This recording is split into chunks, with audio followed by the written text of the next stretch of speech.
nous avons parlé tout de suite de code d'honneur du président sortant. Je vais simplement dire que 44 morts après, 650 détenus après, 3 ans après, énormément de miliciens après, les FDS qui tirent sur le peuple, après tout ceci, il vient nous dire qu'il n'a plus envie d'être candidat. Mais sachez que c'est absolument faux. Il n'a pas décidé, lui, volontairement de ne pas être candidat. C'est le peuple. Nous n'avons jamais cessé de le rappeler. La souveraineté appartient au peuple et le peuple a décidé. Il a compris que le peuple allait marcher sur lui s'il décidait d'être candidat. Et il a si bien compris qu'aujourd'hui, dans sa manipulation, il est en train de dire: vous là qui étiez prêts à manifester, à dire vous serez dans la rue, vous aviez deux seules choses qui pouvaient vous mobiliser. La première chose était ma candidature, ma troisième candidature. Et la seconde chose, c'était l'interdiction de candidature à Ousmane Sonko.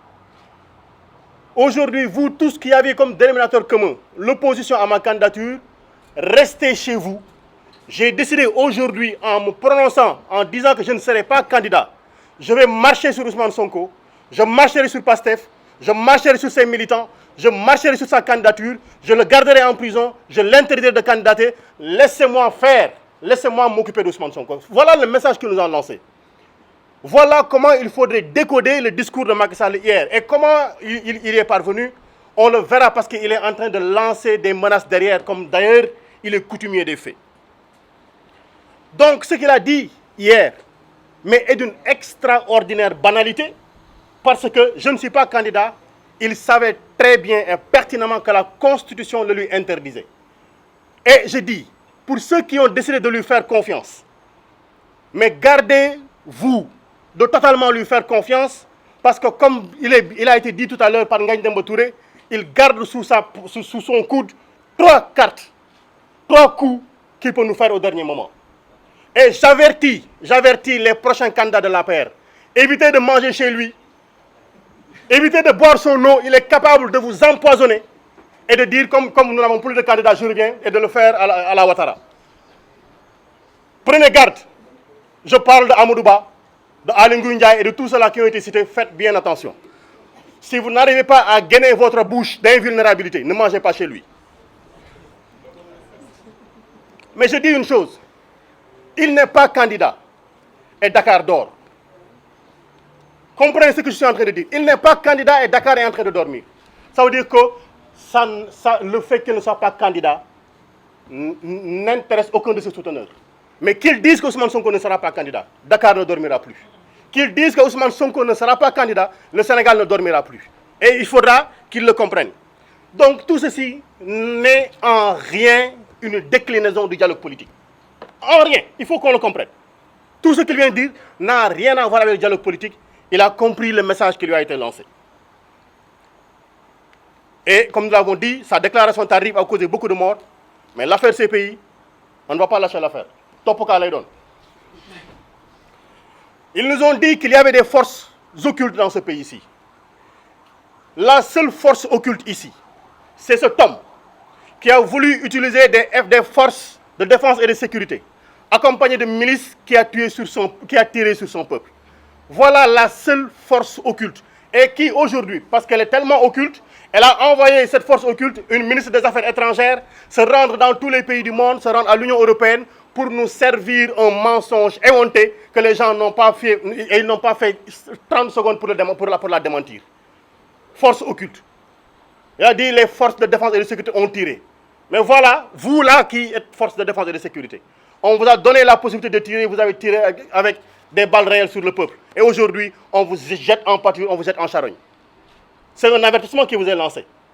C'est un avertissement qui vous est lancé.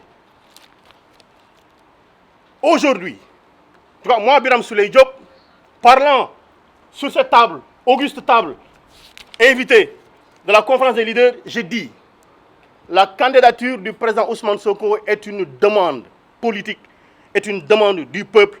Elle ne dépendra aucunement d'un complot politique ou un complot judiciaire. Ousmane Sonko sera candidat, nous battrons campagne avec lui, il présentera son programme et si notre souhait, le bon Dieu l'accepte, il sera le président en 2024. Nous l'avons entendu faire ces menaces. Mais nous rappelons simplement que nous n'avons que faire de ces menaces. Nous n'avons que faire de ces menaces. Il n'a que 3 choses. La prison, la mort, la carrière. Il ne peut détruire que cela. Et ceux qui sont morts ne sont pas plus dignes que nous. Ceux qui sont en prison ne sont pas d'une fierté moindre que la nôtre. Et nos carrières, nous n'avons qu'à en faire. Nous sommes des citoyens simples qui voulons lutter pour la démocratie. Et c'est l'occasion pour nous de rappeler que les exigences face à ce qu'il est en train de nous proposer, c'est que nous, on ne dialoguera pas avec un pistolet dans la bouche. Parce qu'avec un pistolet dans la bouche, on ne prononce pas des consonnes. On ne prononce pas des syllabes. On ne peut prononcer que des voyelles. Oui, oui, oui. Avec un pistolet dans la bouche, on ne peut pas dire non. Donc on ne négociera pas avec un pistolet dans la bouche. Et ce qu'on lui dit, une condition, parce que nous ne sommes pas hermétiquement fermés au dialogue. Nous l'avons toujours dit. Et je rappelle encore que Ousmane Sonko avait bien dit en 2021, sorti de la gendarmerie, qu'il ne pouvait pas accepter. Aucun leader de la coalition Yewwi Askan Wi ne pouvait accepter qu'on interdise à Macky Sall de terminer son mandat tranquillement. Accompagnons-le pour qu'il termine tranquillement son mandat. S'il se décide à respecter ceci, le dédommagement des victimes, une enquête indépendante contre les crimes qui ont été commis, la libération de l'intégralité des détenus politiques, l'arrêt de l'instrumentalisation de la justice. Nous avons vu avant-hier le ministre de la Justice commenter une décision de justice alors qu'elle n'est pas terminée. Et aujourd'hui, j'appelle l'Union des magistrats du Sénégal. Elle s'est offusquée par les jours passés, par les mois passés, que des hommes politiques aient commenté des décisions de justice. Il faudrait qu'elle se lève pour nous dire est-ce qu'elle est d'accord que le ministre de la Justice commande une décision de justice. Aujourd'hui donc, nous voulons au-delà de tout ceci, que les barrières qui sont devant chez Ousmane Sonko soient enlevées totalement et intégralement, qu'il puisse marcher tranquillement, vaquer à ses occupations et nous-mêmes aller lui rendre visite tranquillement sans voir des hommes en tenue où c'est écrit police nationale. Des élections transparentes, inclusives et apaisées. C'est notre souhait le plus absolu. Si c'est son souhait, on s'entendra rapidement parce qu'il va arrêter ce qu'il est en train de faire. Si ce n'est pas son souhait, si son souhait reste d'éliminer Ousmane Sonko, il nous aura toujours en face de lui qu'il se prépare à nous mettre tous en prison. Nous rappelons aux Sénégalais, donc, tout ceci est que il nous a informé qu'il va introduire des modifications au niveau du code électoral et de la Constitution. En tout cas, nous, députés, nous attendons fermement de savoir qu'est-ce qu'il nous amène. On ne se prononcera pas sur le sujet, on attendra d'avoir les informations sur le contenu. Mais sachez-le, Constitution, du rido maïga, la Constitution, ce n'est pas le rideau d'un bar qu'on heurte à tout moment, qu'on soulève à tout moment et qu'on rabaisse à tout moment. Voilà la conclusion. Merci beaucoup. Merci.